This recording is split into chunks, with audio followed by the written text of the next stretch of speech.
Hi guys, it's October.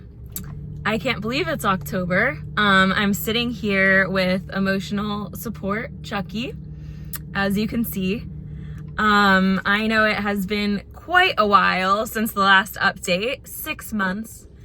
And I think something I was thinking about is when people have helped me in the past, because I'm human, sometimes my brain would go like, I wonder if like I ever crossed their mind, or I wonder if when I'm looking at the moon, they think about the fact we're looking at the moon at the same time in 2 different places.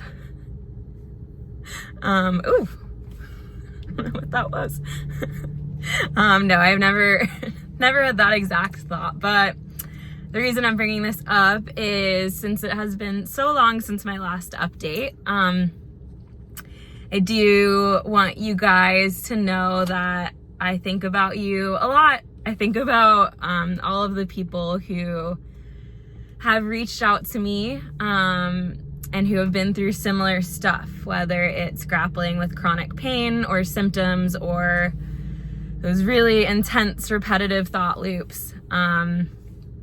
You guys cross my mind constantly just because we've been through something really similar, and I know how much work it takes to work towards feeling better and getting on a better path. And yeah, I always just feel really proud of anyone who reaches out for help, or who's just kind of working to try and feel better, because I know how much strength it takes to go through this stuff.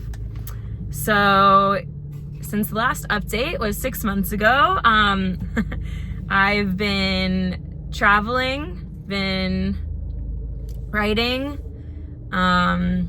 suffering at points, but there's been many good moments too.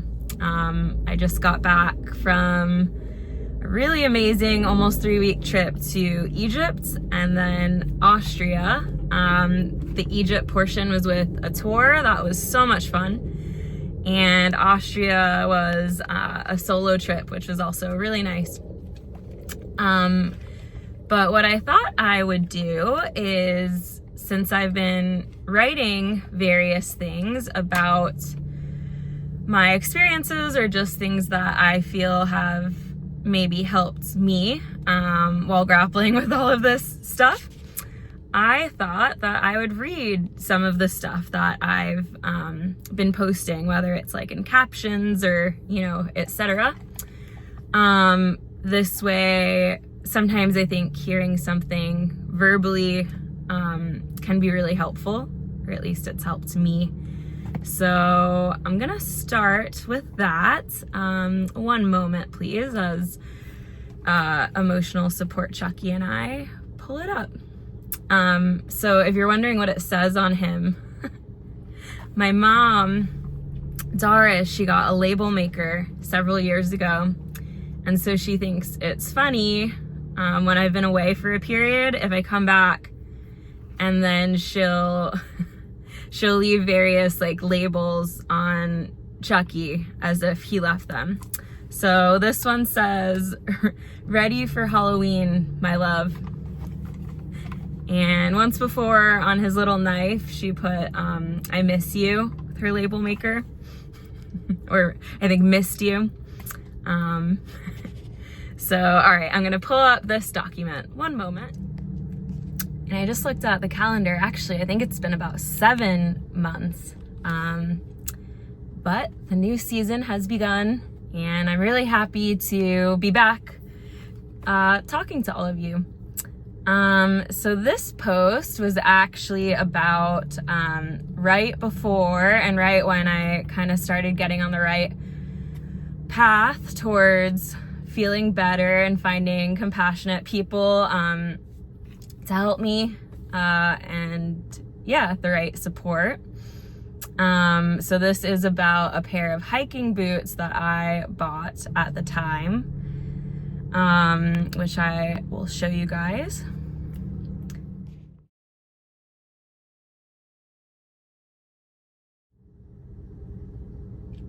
Okay, so I'm reading off of my laptop, which is sitting on my lap right now. These boots carried more than me. I bought these hiking boots years ago while I was still very sick. I'd been suffering for over 5 years with sensorimotor OCD, and years before that with other versions of OCD. I guess we could also call it neuroplastic loops, whatever labels we wish to use, but it's describing kind of the same mechanisms in the brain. So in years before that with other versions of OCD, which I now see as just variations of repressed emotions, kind of like John Sarno has talked about, and now Dr. Schubner and all of those folks who are doing some awesome work, which I now see as just variations of repressed emotions, whether it's rage or grief or like valid rage or sadness, caused by living in a society that perhaps doesn't always encourage people to express their emotions properly. The examples they'll use in a lot of the courses I've taken on chronic pain and stuff is like, we're told so often when we start crying, like, don't cry, or and also as adults, like, we can't really, I guess we can, but we're kind of conditioned to, we can't throw tantrums in public anymore. Again, I guess you could, but I don't know how that would go. And so it kind of gets repressed. By the time things got really bad, it had become excruciating to speak. Every thought was focused on my breathing for years. It eventually spread, the pain, into my face and body, and it became all I could think about, which is really rough. The suffering felt so immense. But as I kept seeking help and finally found paths I actually believed in, along with the right support, something began to change. One of the first things I was asked to do, this was actually for the lightning process with an amazing coach named Amanda, was write a list of future-oriented things I'd love to do again once I got better. This was after being told by so many doctors and practitioners what was supposedly wrong with me, after being handed every label, every physical procedure, every medication in the book. Even though it was so hard at the time to imagine a day I'd feel even remotely better, I decided to try. On that list, I included simple things: going on more trips with friends again, and going on a hike. So as I mentioned, around that time, I was doing the lightning process with a kind, compassionate coach.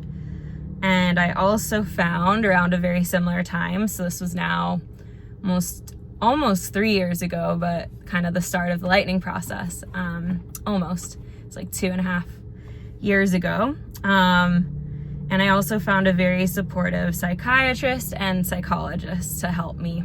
And they kind of properly diagnosed and helped with the OCD loops. As part of my healing process, I started motivating myself by going to the mall once a week in little spurts.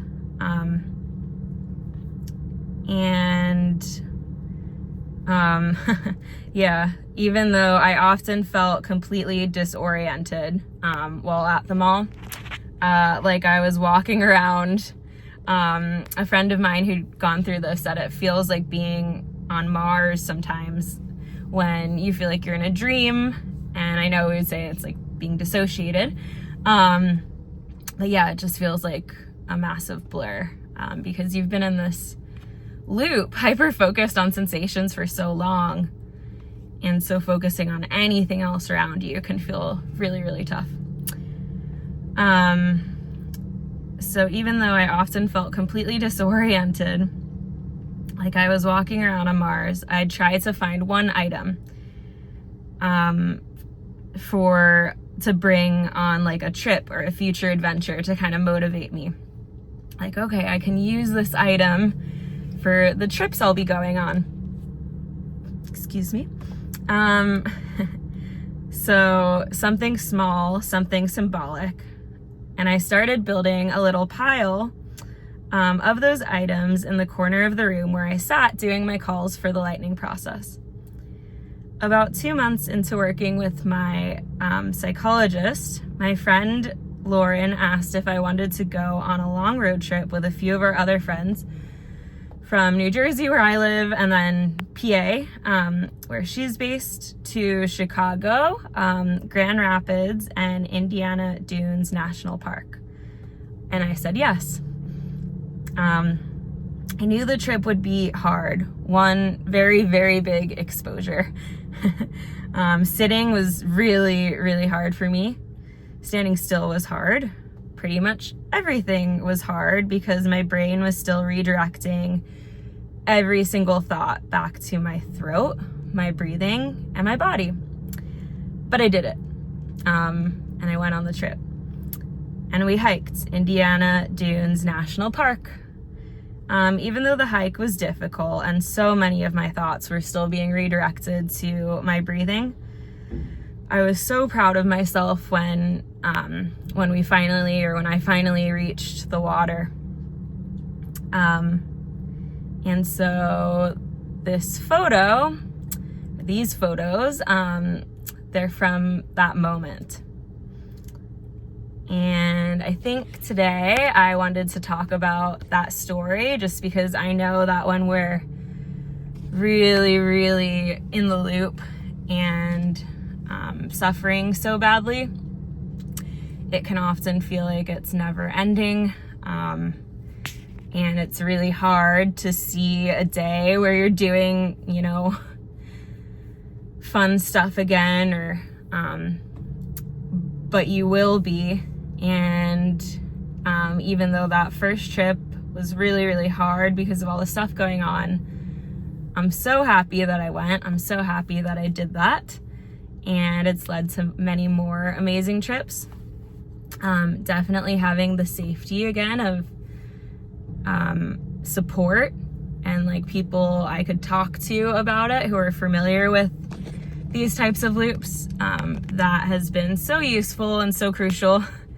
And so I would say that, just even little ways that you can start kind of cultivating safety in your life, even if it's not a big trip, but whether it's finally kind of taking that step to reach out for support, or even just, I know it can feel really scary, but opening up more about what's going on to a good friend. I know when we're in this loop, we often feel, for whatever reason, maybe like ashamed or embarrassed to talk about it. And I want you to know that good, supportive people will be there to listen and to be compassionate and to help you. And I believe in you. I'll definitely be there rooting for you. And sometimes even if we're just feeling like 1% better per maybe every 2 weeks, like that's huge. That's a really big step. And sometimes there will be massive challenges or there might be setbacks and it could be really, really hard. But ultimately, it is so worth it and you're so deserving of feeling better. I know emotional support Chuck, you would agree. And yeah, like I said at the start of this video, I really missed you guys. Very happy to be back talking to you all, at least via video format. And I am excited to hopefully catch up with you soon. So I guess if you found this helpful at all, if you want to like and subscribe, it's really fun trying to sound like a YouTuber with a 7-month hiatus, but again, just had to keep the, the anticipation building for the next season. But anyways, I hope you found it helpful. And if you want to share your own experience, I always love to read what you guys write. And yeah, talk to everyone soon.